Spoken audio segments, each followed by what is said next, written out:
Hey, welcome to another Grumpf Battle Report. I attended the same tournament last weekend in the Netherlands, in Tilburg. It was a dual tournament for Warhammer Fantasy and Warhammer 40k. I attended for Fantasy, of course, and so I brought 800 points of Ogre Kingdom, and my friend brought 800 points of Warriors of Chaos, and we ended up facing for the round 2 of the tournament an Ogre Kingdom list. This is the long side scenario with like Battle for the Past, but the table on the side of the table aren't impassable, and there's token in the middle, and those tokens represent fog things that don't let you shoot through, and are worth 50 victory points if you manage to get them. So let's go on to the presentation of the armies, and so we deployed as such, a unit of 3 Skull Crushers on the left side, and behind there's 3 Lead Belchers, a unit of 39 Marauders with Flail, Mark of Cone, Musician, and Standard in a bus, with a level 2 Chaos Sorcerer who has the Infernal Puppet, a Charm Shield, and a Third Eye of Siege. The terrain in the middle is impassable. Behind there's an Iron Blaster, a unit of 38 Marauders with Flails, Mark of Corn, and a Musician Standard, and a unit of 7 Iron Guts with full command and a level 1 Fire Belly. As you can see, they don't stand on hill because they couldn't stay there. They were falling apart, so we decided to put them behind. The hill gives the unit that are 6 inches away from it called the same thing that the Corn Marauders have, and I can't remember the thing that forces you to charge that I really can't remember now.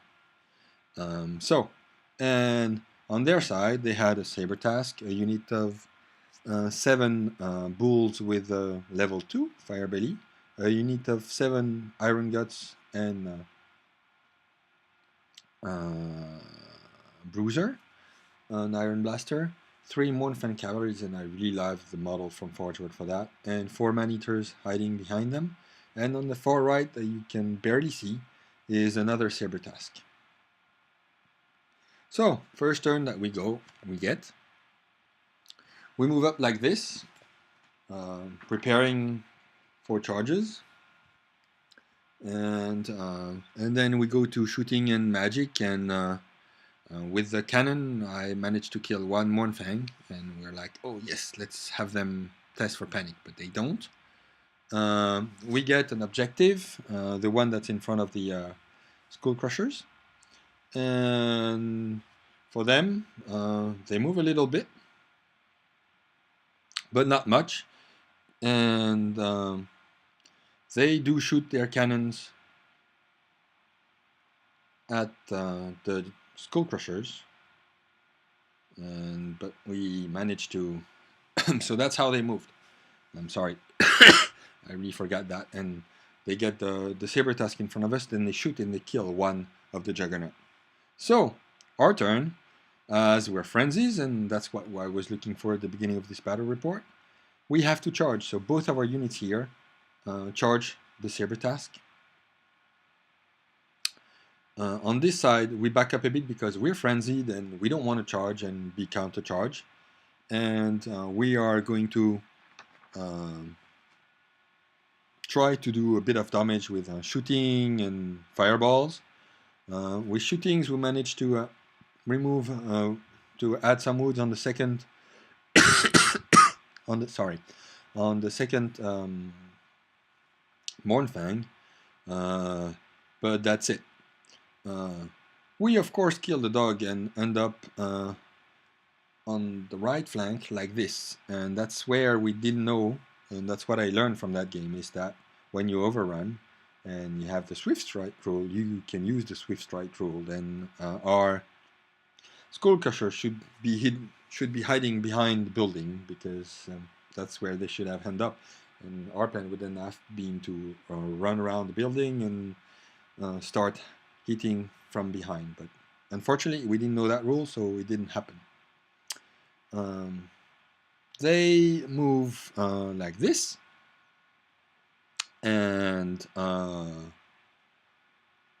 as you can see, they are preparing to charge our nice flank. And on the left, they move like that, and then the Firebelly tries to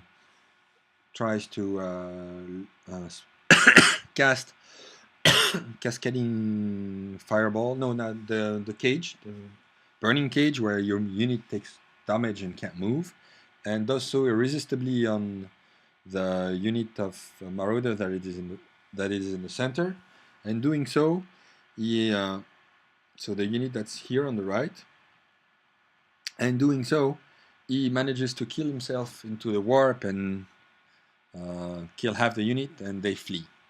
And they also inflict some damage, I think, on the second unit, but I'm not really sure. Then the cannon shoots, and the cannon manages to kill 5 of our marauders and kills our cavalry just with 1 shot. So that's really unfortunate for us, but hey, that's how it goes. So here it's our turn. We back up a bit, and we're gonna shoot the Firebelly at the dog, so we don't have to run, and because we're frenzy after him. We reform on this side of the board because that's the only thing we can do, and with shooting we're trying to get rid of the cavalry, and I think we do. So we inflict enough wounds that there's only 1 Morphin left. Fortunately for them, and unfortunately for us, they managed to stick. So now it's their turn 3, and they are charging like hell. So the Man-Eaters, the Lone Mournfang, and the Iron Blaster are going to charge the Marauder that are on the right, while the other units are marching a bit, and the unit of Bull is not fleeing anymore, rallies. So the charge looks like this, and the Sorcerer issues a challenge which is accepted by one of the Man-Eater. And at the end of the combat, it looks like this. We've put a wound on the Iron Blaster. We've killed the Mournfang. We've killed 1 Man-Eater and 1 wound each for the Sorcerer and the